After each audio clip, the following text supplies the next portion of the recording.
Hi, I'm Jennifer Carter, and thank you for joining me on a podcast for parents, teachers, and administrators. Today's conversation should be a good one, and I'm sure it's something on your mind. So let's get to it.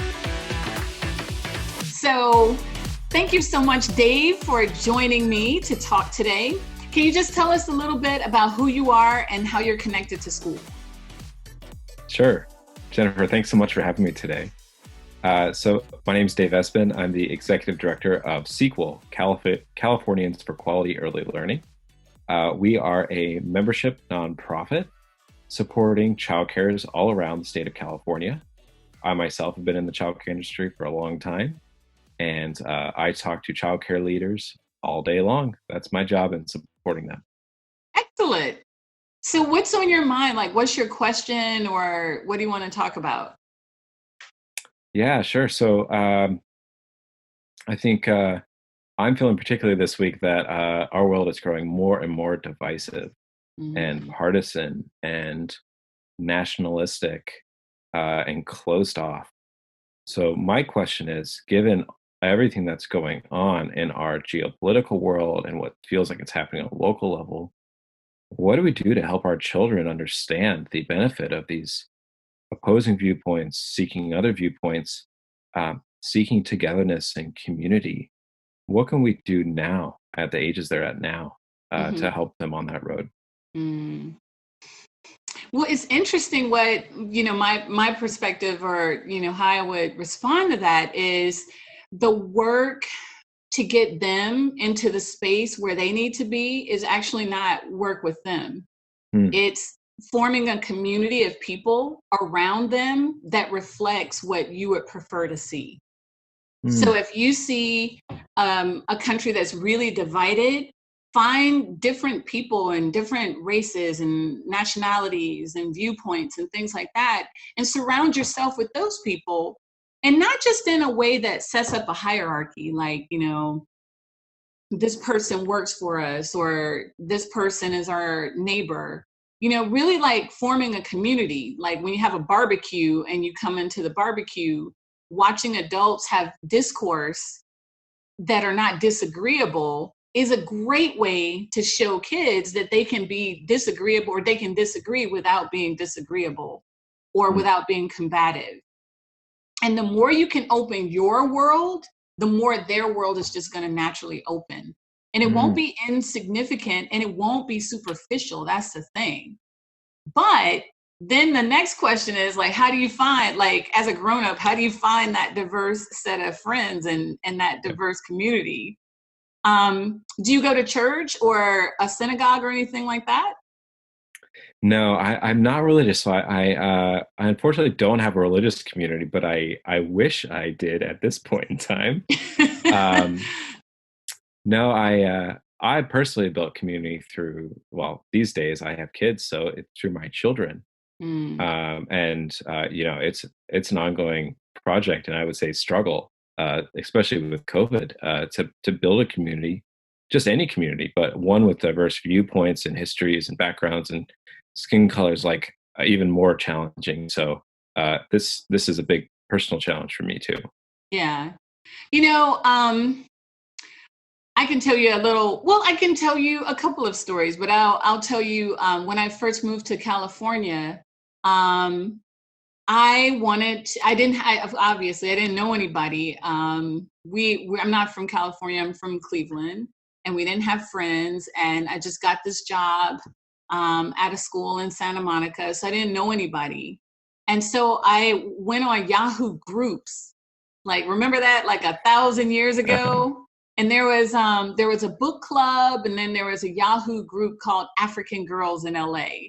And they had like a calendar of events. And I was like, I like doing some of that stuff.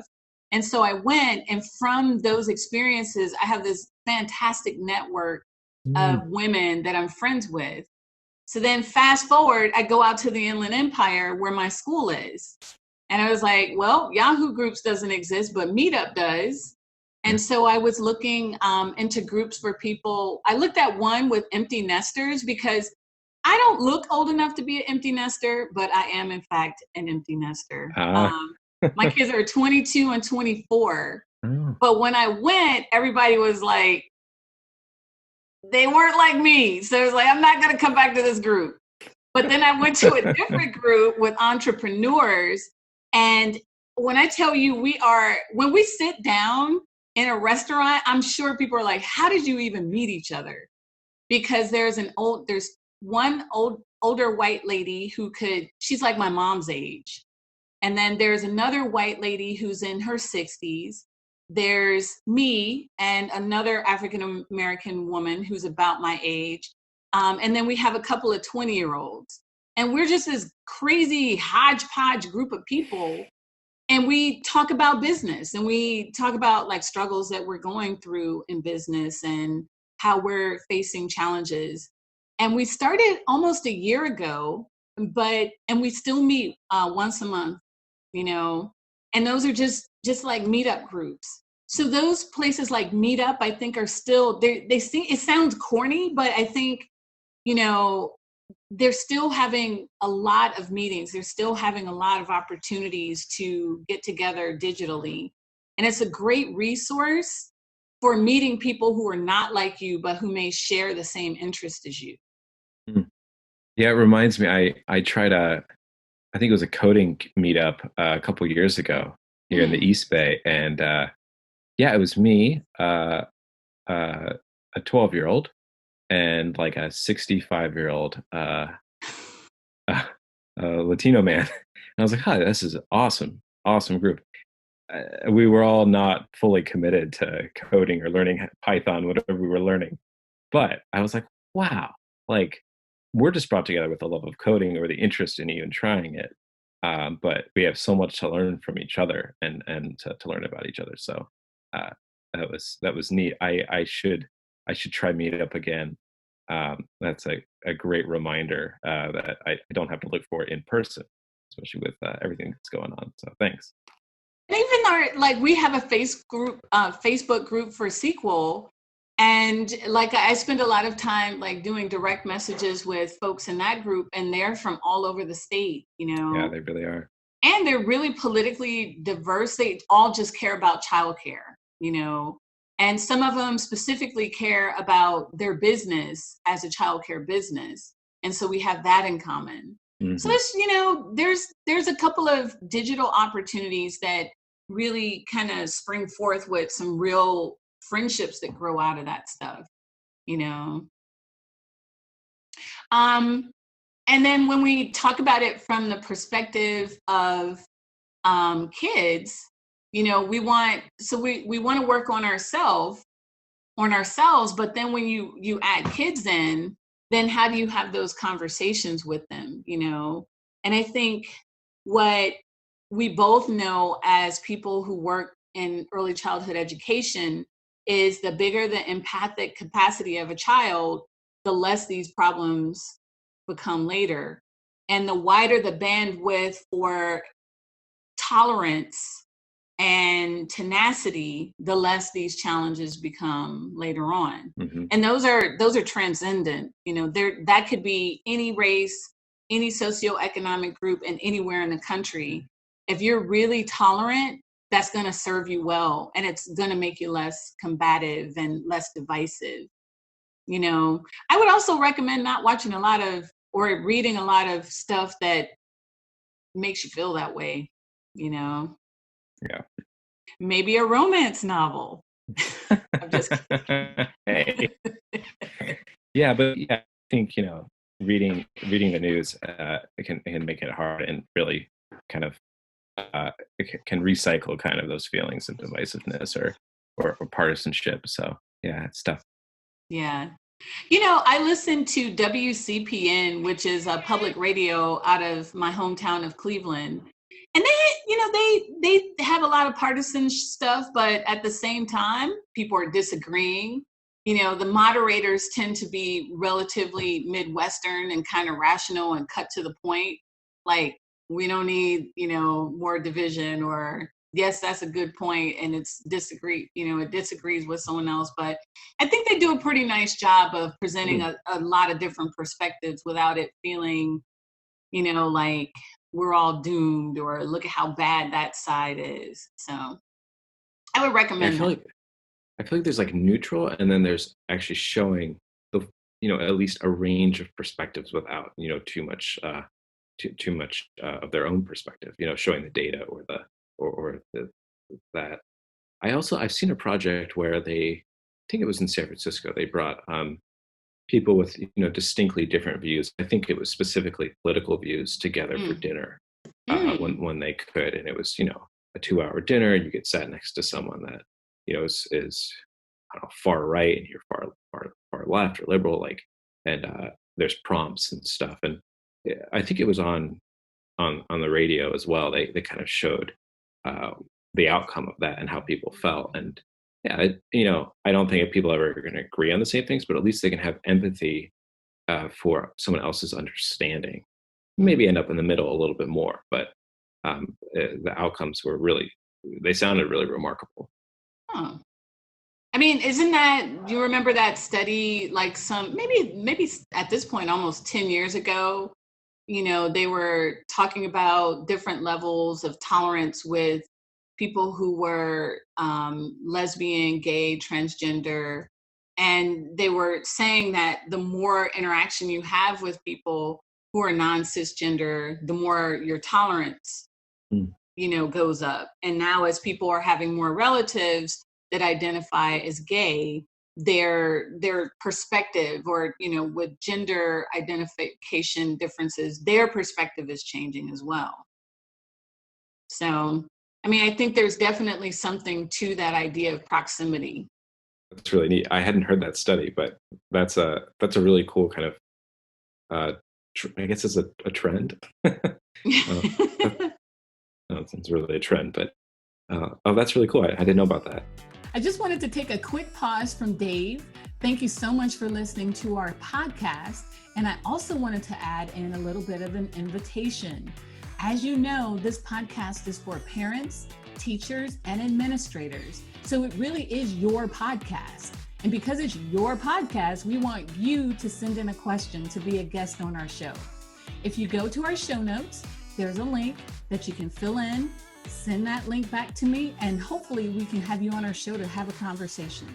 Thanks again for listening. Let's get back to it.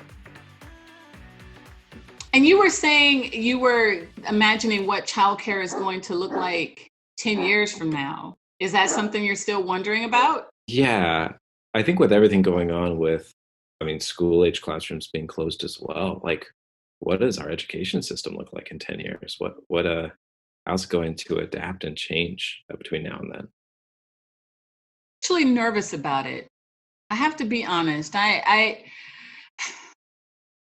This is sort of a reoccurring theme when I talk to folks in these conversations, is that we have gotten away from community schools because everyone has a state perspective or national perspective or international perspective, meaning how does this school compare with, and how do we make sure that they all know, and so it's almost like this universal idea of what school is like. Mm. Like Common Core is a perfect example. Many people hate Common Core, but if you read Common Core and you understand that it's based on this idea that people from all different walks of life can do projects that are based on what's in the Common Core, you realize that it is not monolithic. It's meant to be pretty diverse. So if you're in a part of the state where there's, the redwoods, you're going to have a very different experience than where there's beaches. And the Common Core gives teachers the opportunity to explore those things, but because they feel like they have to meet the standard or pass the test in a certain way, I don't think people explore them that way. Mm. And as a result, we're distracted by the assessment and not putting a lot of time into the curriculum and the pedagogy. Do they even still teach pedagogy? I don't even think that that's a thing anymore. I think if you looked at the frequency of that word even being used, it's like being erased.